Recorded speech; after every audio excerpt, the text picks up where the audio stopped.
আসসালামু আলাইকুম রহমতুল্লাহ বরকাতুহু। আশা করি আপনারা ভালো আছেন। এক দাদার অফিসে নিয়ে আসলাম এই ইমরানকে। আজকে মেহেদি উৎসব ছিল কমলাপুরে, সেখানে মেহেদি উৎসবে কাজ করতে গিয়ে আমরা ইমরানকে বা ইমরান আমার সাথে কথাই বলতে পারতেছি না। তখন আমি বললাম যে ইমরান তোমার কী হয়েছে বাবা? তখন সে বললো আমার প্রচুর শ্বাসকষ্ট, মুগ্ধ হাসপাতালে আমি ডাক্তার দেখিয়েছি, তো প্রেসক্রিপশনটা এখানে আছে। তো যাই হোক, তো এখন আমি আমার এক দাদা খুব পরিচিত একটা ফার্মেসি, এখানে আসলাম, এসে ওকে নেবুলাইজ করলাম, নেবুলাইজার দিতেছি এবং ওষুধগুলি দেওয়ার চেষ্টা করছি আলহামদুলিল্লাহ। তো আপনাদের কাছে আমি একটাই কথা বলবো, এরকম ইমরান কিন্তু আপনাদের আশেপাশে অনেক আছে, একটু হাত বাড়িয়ে দেওয়ার চেষ্টা করবেন। আমরি যে করতে হবে তা কিন্তু নয়, আপনি আপনার জায়গা থেকে আপনার যতটুকু দায়িত্ব আছে সেই দায়িত্ব পালন করার চেষ্টা করবেন। কারণ একটা কথা মনে রাখবো আমরা সবাই, সেটা হলো নিজের জন্য বাঁচার নামই কিন্তু জীবন নয়, অন্যের জন্য বাঁচার নামই কিন্তু সার্থক জীবন।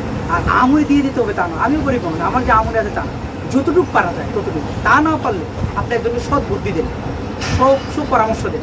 আমি আশা করছি ঈদের পরে কমলাপুরের অনেক ছেলেদেরকে আমরা ইনশাল্লাহ বিভিন্ন ব্যবসাতে নিয়োজিত করব এবং সরকারি বিভিন্ন কাজে লাগানো যায় কিনা সেটার জন্য চেষ্টা করবো। ভালো থাকবেন এবং ইমরানের জন্য ভালো থাকবেন, ভালো যেন থাকে ইমরান, এবং ইমরান এই ওষুধ থেকে রোগটা থেকে যেন সে ভালো হয়ে যায় সেটার জন্য দোয়া করবেন। ভালো থাকেন। আসসালামু আলাইকুম ওয়া রাহমাতুল্লাহি ওয়া বারাকাতুহু। আর সবচেয়ে বড় কথা হলো এই দাদা কিন্তু আমাদেরকে অনেক ভালোবাসে।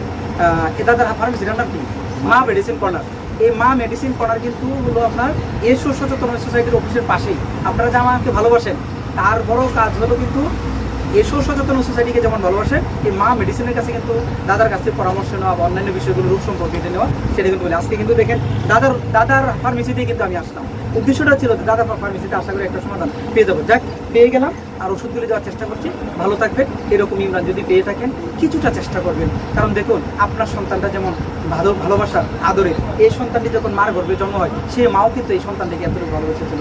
আসুন আমরা সবাই মিলেই কিন্তু দেশটা পরিবর্তন করতে হবে।